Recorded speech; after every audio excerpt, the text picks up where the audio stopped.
Oh my god, guys. We are in the final stretch. We are in the absolute final stretch to the fact that IGN has posted a video titled Sonic Frontiers, the final preview. Looks like we're going to get 6 more minutes of information and news, so let's check it out. Okay, starting off with a little bit of combat. Man, it just looks so good. Back in May, when I this is a commentary, okay. First preview, I came away with an overall positive first impression, but also a feeling that there was still a good bit of work to be done. The game felt buggy. That's fair, you know. Didn't feel optimized, and there was a ton of distracting pop-in of objects and obstacles floating around in the sky. I had a lot of hype. I thought the gameplay looked a lot better than it actually did. But man, look at that! Oh, it's just so nice, dude. To check out the first 3 islands in their entirety. And I just love how this game looks, dude. I played are still present.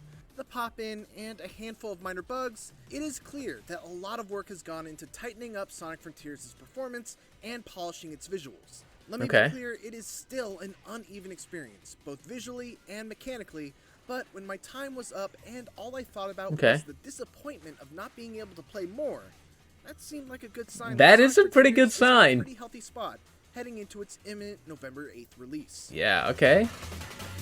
IGN saying it's in a healthy spot? For a Sonic game? I mean... The big thing I got to experience this time around versus my first play can that audio thing go away? Sense of progression the heck? Through each island.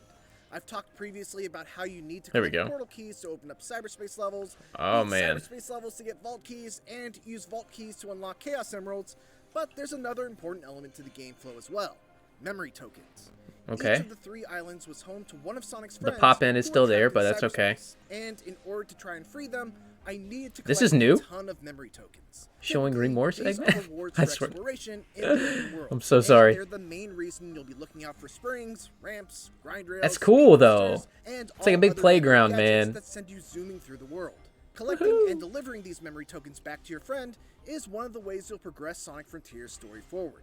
Every time I made a delivery, I was rewarded with a cutscene between Sonic and his trapped friend that would shed a little bit of light on the mysterious Starfall Islands and the cute little native rock people known as Korons that inhabit it. Koroks, come on, dude. It's the heart of Sonic Frontiers' story, and I found myself very interested in my man said Koroks.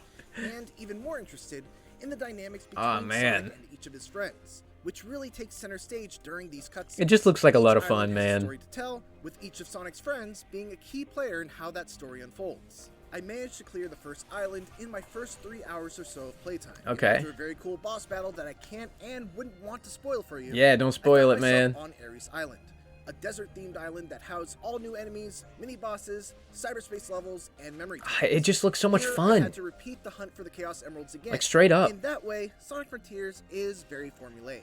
But the 3 islands I've explored so far were so different that I was happy to repeat the dance each time. Chaos Island. One weak point in this whole formula are the Guardian mini-boss battles. Shark! That's a new guy. To obtain the portal keys that unlock the cyberspace. Kind of just reminds me of that one thing from Breath of the Wild. Grand in their spectacle, but rarely actually fun to play. And worse, they're repeated multiple times. Fair enough. Without any variation.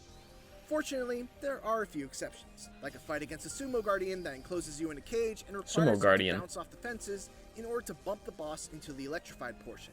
The more you bounce, the more force you're able to bump the boss with, and trying to find the right angle to bounce a bunch of times before hitting the boss. I am excited.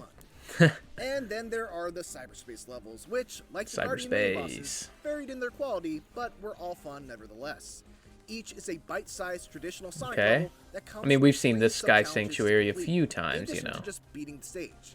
They are beat the level under the S-rank time limit, beat the level Sunset Green Hill, so there's a few Green Hill levels in the game. Even though these stages are very short, even by Sonic standards, I found that the short length of each one actually lent itself well to how replayable they were. I would retry some of them for 10 or 15 minutes, trying to find the optimum path that would get me to the exit in time for the S-rank clear, not bad. Or trying to find that last red coin.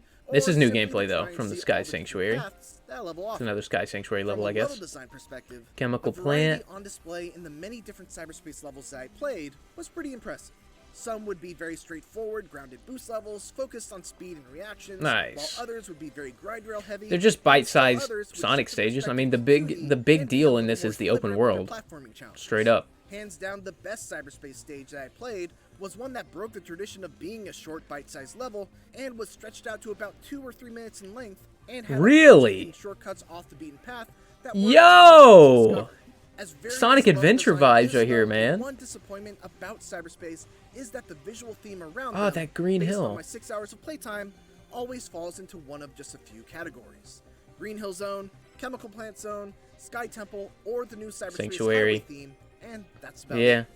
Still, That's all the we've music seen, and the but... speed made them a consistent Okay, highlight now of this my one looks playtime. sick, though. The bulk of the time spent playing Sonic Frontiers was spent Chaos running Island. fast through the various open zones, and while it is a big departure from what Sonic fans may be used to from the series, I have to say that I'm officially fully on board with it. In a weird way, I kind of liken it to a Tony Hawk game. It's that same feeling of chaining a revert to a manual, linking that to a grind, taking that grind over a gap, acing a special trick or two, and then sticking the landing. Sonic Okay, Frontiers that's fair. has that same type of feeling of doing a bunch of cool things, one after the other, and linking them all together without breaking the flow. And when the flow does get broken, it feels pretty bad, but the more you play and the better you become at the game, the longer you're able to go without breaking that flow, let's go. leading to a really great feeling, not I mean, look just how of fast power it is. progression through the game That's level mechanics, 15. but also from your own skill. It's also worth mentioning that in the beginning of the game, Sonic does feel a bit slow in comparison to other games in the series. However, his speed can be leveled up all the way to level 99. The highest I got to was level 10, and considering he already felt pretty fast even at just that relatively low level, I can't wait how fast he'll be at max level. I can't Stay wait. tuned for our full Sonic review closer to... It's almost here, guys. We are in the final stretch for Frontiers. Hit that subscribe button if you're ready, because I know I sure am.